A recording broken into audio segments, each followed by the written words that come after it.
Vendredi 15 octobre 1943. Entretien 17 avec Lily. Un merveilleux calice est descendu du ciel. L'homme enfant l'a attrapé, l'a laissé tomber. Il s'est cassé en 1000 morceaux, en éclats d'argile grinçants, en mots. Une quantité de mots, cela n'existe pas. Seul le calice existe. Il descend toujours et toujours du ciel. Il n'y a pas beaucoup de mots. Il n'y a que le mot, le calice. Parle. Lily. Qu'il serait bon de pouvoir toujours sourire comme toi. Qu'est-ce qui t'en empêche?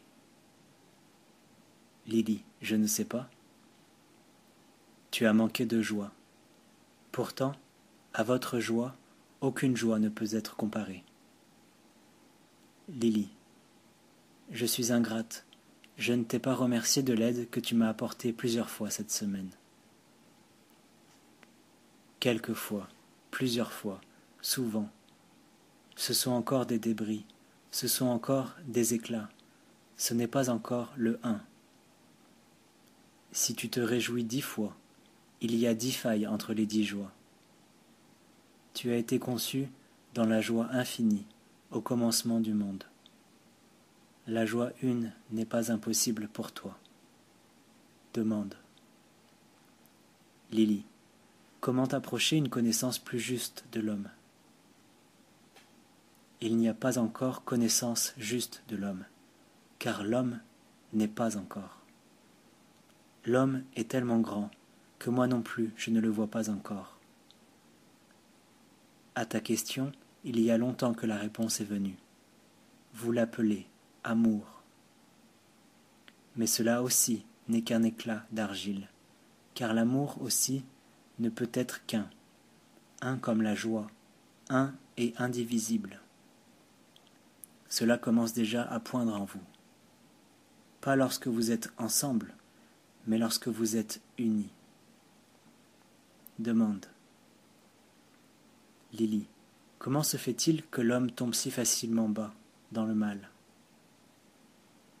Celui qui est tombé ne tombe plus quand il atteint le bas. Mais c'est à ce moment qu'il a mal. Et pourquoi? Parce qu'il ne sert pas. Il a lâché le seul appui, l'insaisissable. Il l'a lâché. Il a tenté de saisir le saisissable, et cela l'a meurtri. Ce n'est pas maintenant qu'il a commencé sa chute, mais c'est maintenant qu'il a touché le fond.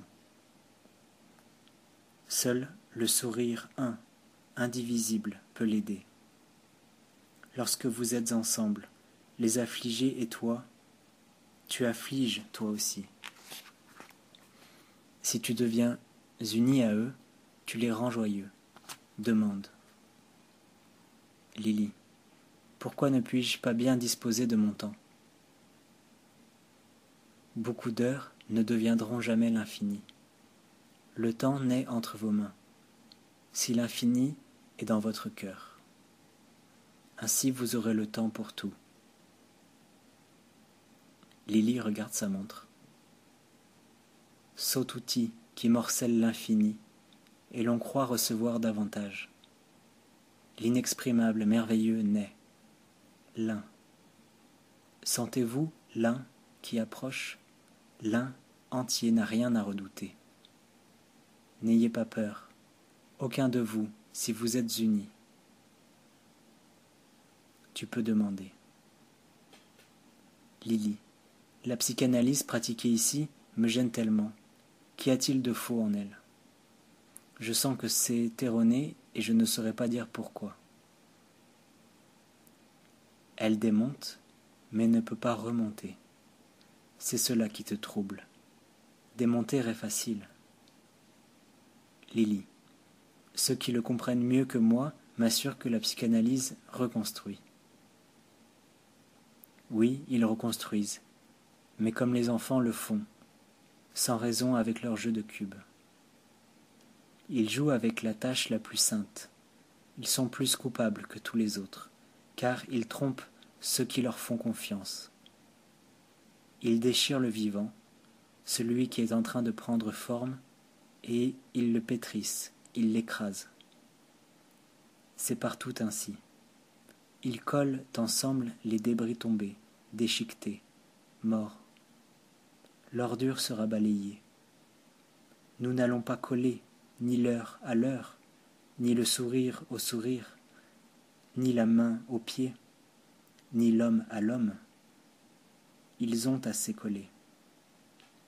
Le nouveau vin n'est pas versé dans des cruches recollées, car il les fait éclater. Cette colle se nomme devoir, considération, et combien d'autres noms encore. Inutile de repeindre l'endroit recollé. Le vin nouveau n'y sera pas versé. Déjà, à l'approche du vin nouveau, tout ce qui est collé éclate en morceaux. Et ce n'est pas maintenant que tout cela s'est brisé, mais c'est maintenant que vient le vin nouveau. Ne craignez rien, vivez au nom de l'un.